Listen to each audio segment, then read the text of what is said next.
함께 신앙 고백하겠습니다. 나는 전능하신 아버지 하나님 천지의 창조주를 믿습니다. 나는 그의 유일하신 아들 우리 주 예수 그리스도를 믿습니다.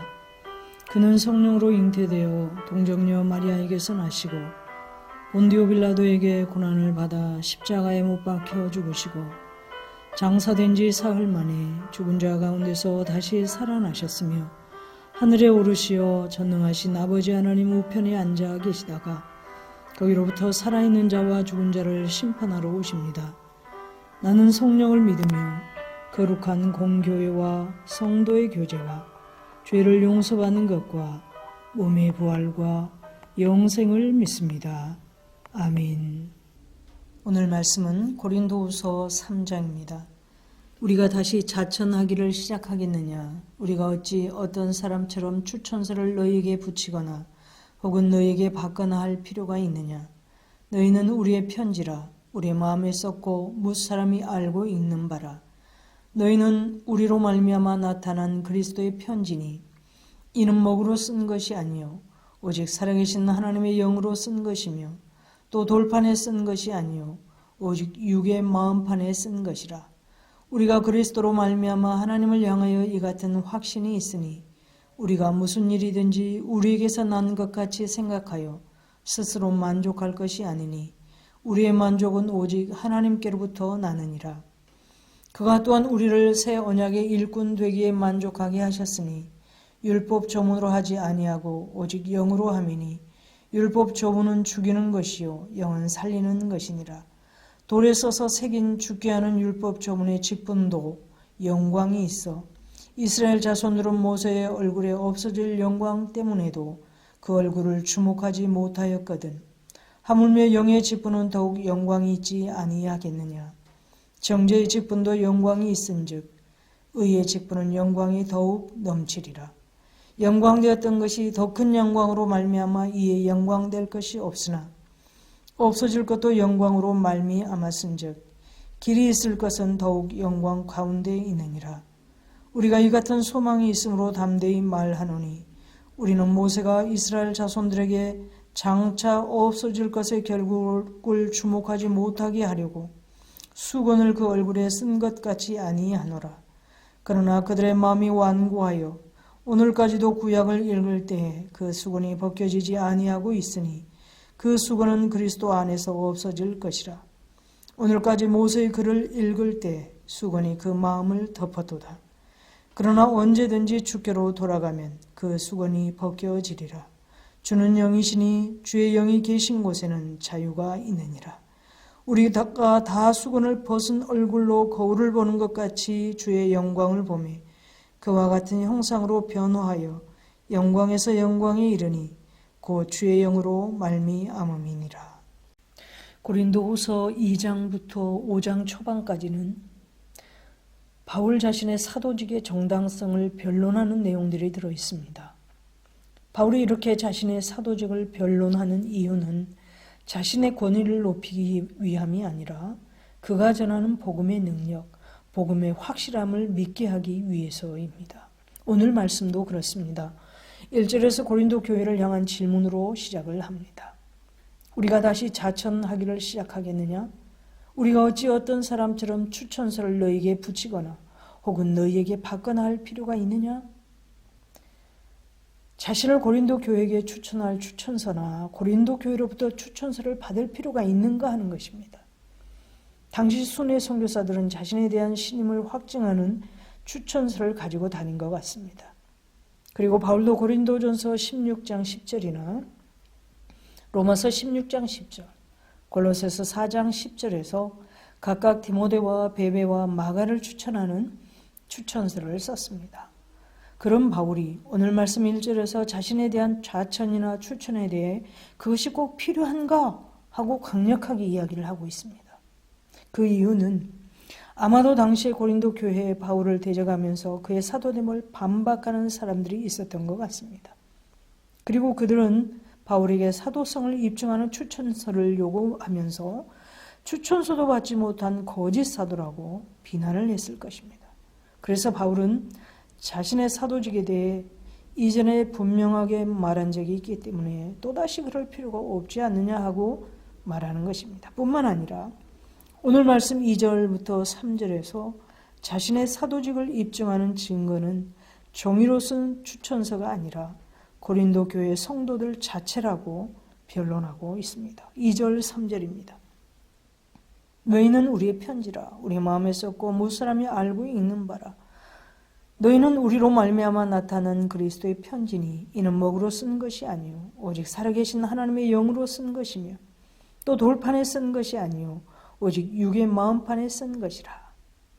바울은 자신의 사역을 통해서 고린도 교회 성도들이 성도된 이 사실이 자신이 그리스도의 진실한 사도임을 입증하는 증거라고 말합니다. 이 사실이야말로 그 어떤 추천서보다도 확실하고 강력한 추천서라는 것입니다. 왜냐하면 고린도 교회는 자신의 사역의 열매이기 때문입니다.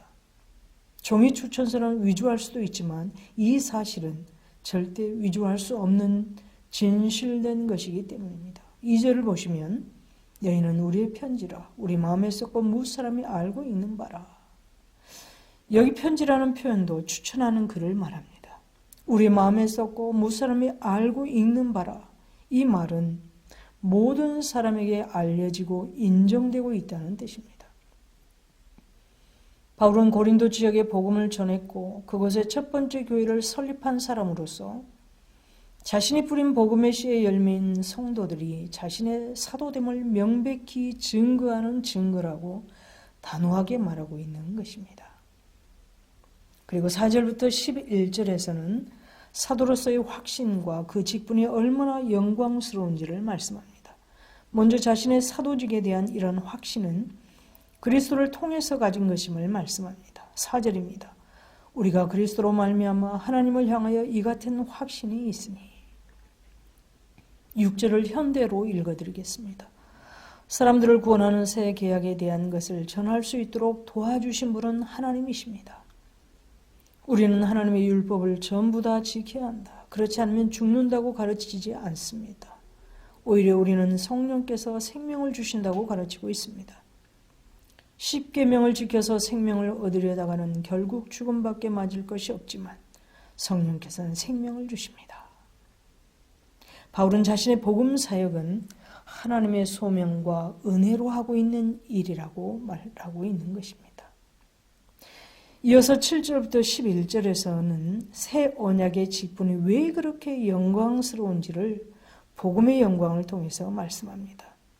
율법도 처음 받았을 때 모세의 얼굴을 쳐다볼 수 없을 정도로 영광스러웠습니다. 일시적인 기능만 하는 율법이기에 잠시 후에 사라질 것이지만 그럼에도 그렇게 영광스러웠다면 그렇다면 사람들을 하나님과 올바른 관계로 인도하는 복음은 그것보다 더 훨씬 영광스럽지 않겠느냐 하는 것입니다. 10절 11절입니다. 영광되었던 것이 더 큰 영광으로 말미암아 이에 영광될 것이 없으나 없어질 것도 영광으로 말미암았은즉 길이 있을 것은 더욱 영광 가운데 있느니라. 이 말씀에서 없어진다는 것은 활동을 멈춘다는 의미입니다. 새 언약이 오면 활동을 멈추게 될 옛 언약, 율법도 일시적이긴 하지만 영광 가운데 나타났는데 없어지지 않을 새 언약은, 복음은 길이 있을 것이기에 더욱 영광 가운데 있다는 것입니다. 복음을 전하는 일이 영광스럽고 기쁜 것은 그 복음이 주는 은혜가 놀라운 것이기 때문에 영광스러운 것입니다. 바로 바울은 이 새 언약의 소망 때문에 복음을 담대히 전하고 있습니다. 이 기쁨으로 가득 차 있습니다. 12절부터 18절에서는 자유와 영광에 이르게 하는 주의 영을 말씀합니다. 14절부터 17절입니다. 그러나 그들의 마음이 완고하여 오늘까지도 구약을 읽을 때에 그 수건이 벗겨지지 아니하고 있으니 그 수건은 그리스도 안에서 없어질 것이라. 오늘까지 모세의 글을 읽을 때에 수건이 그 마음을 덮었도다. 그러므로 언제든지 주께로 돌아가면 그 수건이 벗겨지리라. 주는 영이시니 주의 영이 계신 곳에는 자유가 있느니라. 여기서 수건은 그리스도를 알아보지 못하도록 영적 지각을 가리는 어둠을 의미합니다. 율법주의적인 사고에 사로잡힌 당시 많은 유대인들은 구약 성경을 민족주의적 사고로 이해를 해서 구약 성경이 명백히 말씀하고 있는 그리스도를 보지 못했던 것입니다. 예수 그리스도를 통해 구원의 길이 열렸음에도 불구하고 당시의 유대인들은 모세 시대의 이스라엘 백성들처럼 복음에 대해 눈이 열리지 않았던 것입니다. 그러나 언제라도 진심으로 주께로 돌아서면 이 영적 어두움을 벗어나게 될 것이라고 말씀하고 있는 것입니다. 유대인들뿐만 아니라 누구라도 진심으로 그리스도에게로 돌아오기만 하면 영적 시야를 가리고 있던 어둠이 사라지고 진리를 깨닫게 될 것이라는 것입니다. 그리고 18절 마지막 구절에서 이 모든 일이 주의 영으로 말미암았다고 말씀합니다. 예수 그리스도의 영, 성령은 살려주는 영입니다. 생명을 주시는 영이신 예수 그리스도 안에서 두려움 없이 자유롭게 하나님께 나아갈 수 있게 된 것입니다. 바울 자신도 회심하기 전에는 당시 유대인들과 같았지만 살려주는 영이신 예수님을 만났을 때 결국 이 자유함을 누리게 되었습니다. 그래서 바울은 그의 서신서들에서 이 감사와 감격을 자주 표현했습니다. 로마서 8장 15절에 이렇게 말씀합니다. 너희는 다시 무수하는 종의 영을 받지 아니하고 양자의 영을 받았으므로 우리가 아빠, 아버지라고 부르지나니라. 갈라디아서 5장 1절입니다. 그리스도께서 우리를 자유롭게 하려고 자유를 주셨으니 그러므로 굳건하게 서서 다시는 종의 명예를 매이지 말라. 우리가 예수를 믿고 구원 얻은 것도 예수 그리스도의 영, 성령을 통해서입니다. 믿는 자로서의 거룩한 삶도 예수 그리스도를 통해서 살게 됩니다. 최종적인 영광에 이르는 것도 예수 그리스도를 통해서입니다. 이 모든 우리의 구원이 예수 그리스도께서 하시는 일입니다. 우리의 구원이 신실하신 예수 그리스도께 있기 때문에 흔들림 없이 완성될 것을 확신할 수 있습니다. 우리의 구원을 이루신 예수 그리스도께 감사와 찬양과 영광을 돌립니다. 함께 기도하겠습니다. 오늘 주신 말씀을 기억하면서 기도하시고 바른 신앙 고백과 실천적 신앙의 반석에 세운 교회가 되게 해주시기를 2021년 세상 속의 교회로서 빛과 소금으로 사는 한 해가 되기를 영과 진리로 예배하는 예배자들로 가득 채워주시기를 담임 목사님의 말씀 사역에 성령의 나타남과 능력이 있게 하셔서 선포되는 말씀을 통해 구원과 치유와 회복의 역사가 있게 해주시기를 코로나19가 속히 종료되고 삶을 회복시켜 주시기를 기도하겠습니다. 오늘 주일 기도 제목입니다. 주일 예배에 참석한 모든 성도들이 성삼위 하나님을 온전히 예배하며 온전히 주일을 성수할 수 있도록 우리 한일교회 비전인 반석에 세운 교회로서 성령과 진리로 예배하는 교회, 제자를 양육하는 교육적 교회, 성경적 직분이 회복되는 교회, 세상으로 파송하는 선교적 교회가 되기를 봉사자들이 보이는 곳 보이지 않는 곳에서 봉사할 때 기쁨을 주시고 서로 사랑으로서 봉사할 수 있도록 중보기도 팀원들이 하나님께서 주신 힘으로 계속해서 주일 예배를 기도로 잘 섬길 수 있도록 그리고 여러분 가지고 계신 개인 기도 제목을 위해 기도하겠습니다.